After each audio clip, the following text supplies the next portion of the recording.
Pelicans GM David Griffin shocked a lot of people last week when he told Sports Illustrated that he was miserable working with LeBron in Cleveland. That apparently upset the King, so Griffin tried to set the record straight on Friday. Take a listen.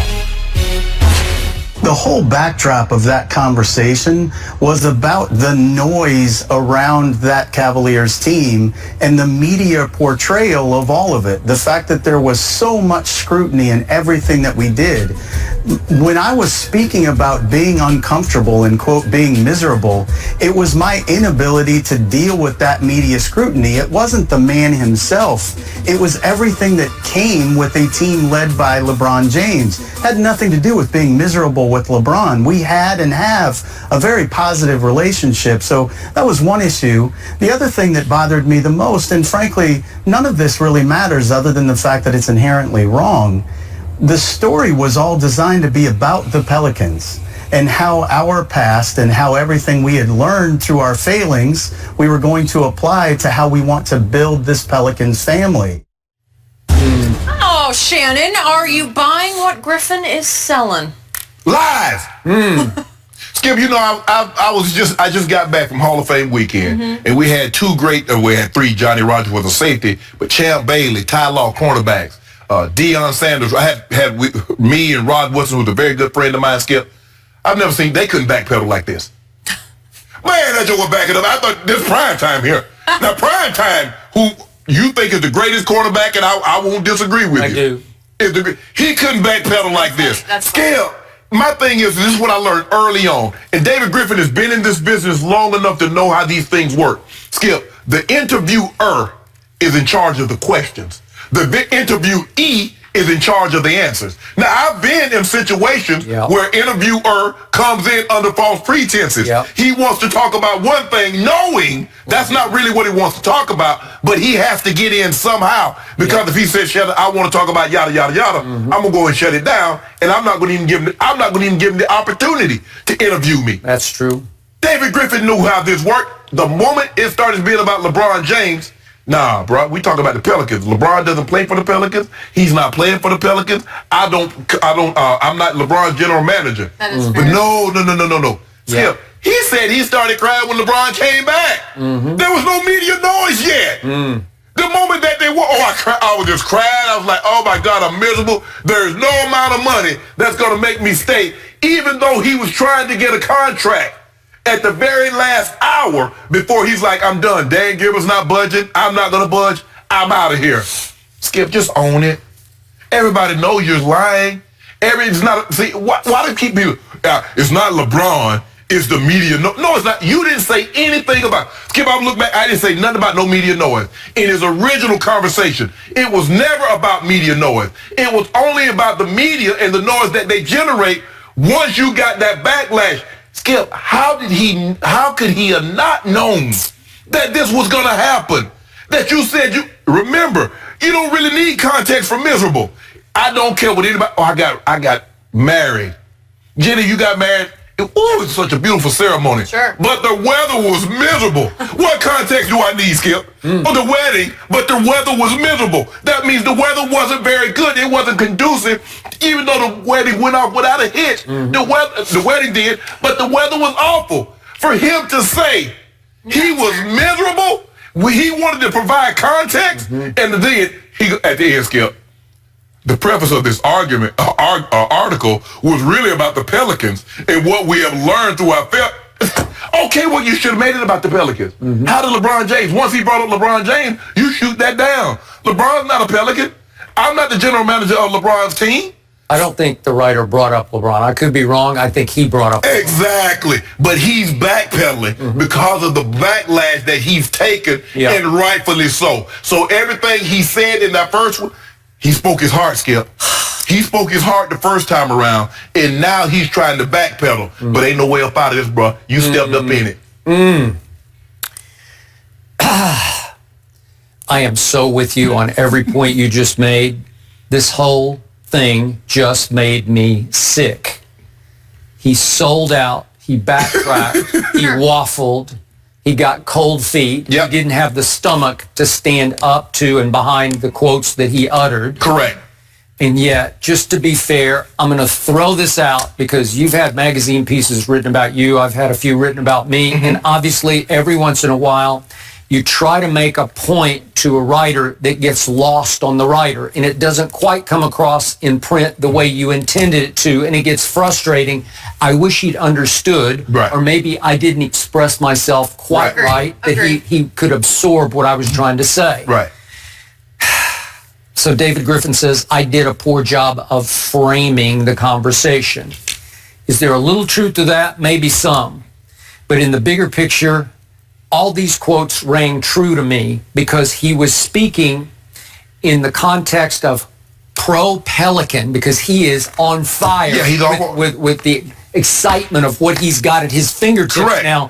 He can build this. Yes. You can't build around LeBron. LeBron is the sun. You can put a few little moons around him, but they have to be veteran moons that you just pluck out of the sky. You know, you can't pluck them out of the draft. It's not going to help. LeBron doesn't want to play with young. He wants to play with proven, tried and true. He can build the way he wants to through the draft or getting young players. So he's on fire. He's overzealous with his new opportunity to the point that it's coming across that he's so relieved to get out from under LeBron. Well, I think that's the truth. I think he does look back that he's framing pro-Pelican in the context of anti-LeBron. And the quote about LeBron just wasn't going to be that same animal wanting to win is, I mean, I don't know how you can not frame that. It either is or it isn't. You brought that up. He didn't ask you. No. So did you see anything? Did you see once LeBron won the title? Did you notice any difference? He brought that up, Skip. If he wanted to say, LeBron does make it hard for you to build a championship because he's signing one-year deals. And when you try to go out and get other veteran players to put around him and you want to put them on 3-4-year deals, it's like, well, what happens if LeBron leaves? So he makes it hard. If he says LeBron makes it hard, signing year-to-year deals for us to go out and get other veteran players to pair with LeBron to put them on multiple-year deals, Skip, I can live with that. But let me ask you a question. This is what I had a hard time, and I was talking to someone. I said, when Michael Jordan won 3 titles and retired, whether he was forced to or not, did anybody think after he won the first one, after he won the second one, after he won the third one and retired, did anybody think he ain't got that dog no more? Oh, he don't want to hunt. Michael Jordan got 3 titles. He the best player. What do you need to do this for? But that's what LeBron gets. That's what LeBron gets. He won a title, and now everybody say, well, he happy now. Well, then why didn't he retire? Why didn't he quit? The point was, if you're from that area, how do you dredge it back up again? Because you want to win rings. Yes. Like multiple rings. Come on. What are you talking about? Skip, Tom Brady, it was an IG post, and someone had asked Tom, he posted his rings, and they asked him, which one is your favorite? You know what he said, Skip? The next one. That's a good answer. It's a great one. So LeBron James, he wins the title. Granted, they hadn't won a title in 50 plus years in the city of Cleveland.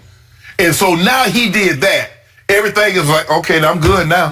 You see the way LeBron, Skip, he came back and tried to average a triple-double in the NBA Finals. He averaged a triple-double in the NBA Finals, but he wasn't that animal. He wasn't hungry. And then after Kyrie leaves, even after David Griffin is no longer the general manager, for the entirety of the playoffs, LeBron James was 34, 9, and 9. Really? Okay. So the noise that David Griffin was most concerned about was what came out of these quotes about LeBron. That's the noise. Yes, exactly. And it disappointed me. I lost a little respect for David Griffin that he didn't seem to have the stomach to stand behind these quotes. You said it. Yeah. Just let them set. Let them rest because they do serve as motivation for your young team. Like, yes. I'm way more excited to be here than I was with LeBron. Well, Zion's saying, whoa, here we go. Right. Yeah. But Lonzo's saying, thank you. He didn't frame it.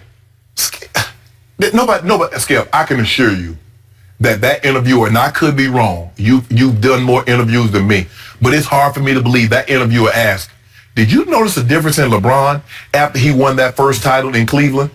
He brought that up on his own. We could be wrong, but I don't think so. I don't think so either, Skip. But like I said, reputation. Yes. Like just for him to say that the quotes were taken out of context, I mean, that is your reputation as a writer. You'd be done if you were lying. You know what you got to do, Skip? Because a lot of times when people feel they've been misquoted or they didn't say certain things, they would say, release the transcript. Release the notes. Release the recordings of everything. He didn't say that. He didn't say that because you know why, Skip? Because he's talking freely. He's talking openly. He's talking honestly. And he's like, well, I know maybe like you and Rob Parker said, well, maybe he didn't think some of these things were going to be on record. Yeah, maybe. But Skip, when I sit down with an interviewer, I'm assuming that everything that unless I tell you, and there are times I'm like, bro, it's not on record now. Yeah.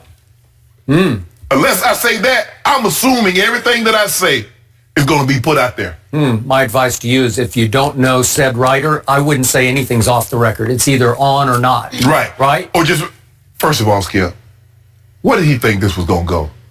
You're not talking about something, Skip. You're not talking about some third-year guy or just average guy. No. Dude, that's LeBron James. That's LeBron James, and my favorite baloney-filled quote was from David Griffin in this interview that he did Friday. He said, we, as in me and LeBron, had and have a very positive... No, you don't. No, very positive. The first one. Had? Yeah, you had. Past tense? That's past tense. There is no present tense. There is no current tense. That bridge got burned. Yeah, that ship sailed. Yeah, and guess what? And they threw some, that's Chernobyl. Yeah. All the earth around it is no longer scorched. Good. Yeah. Oh, boy. Baker Mayfield had the highlight of the weekend. He's having a good time. It had nothing to do with football, just so you know. We will explain it next.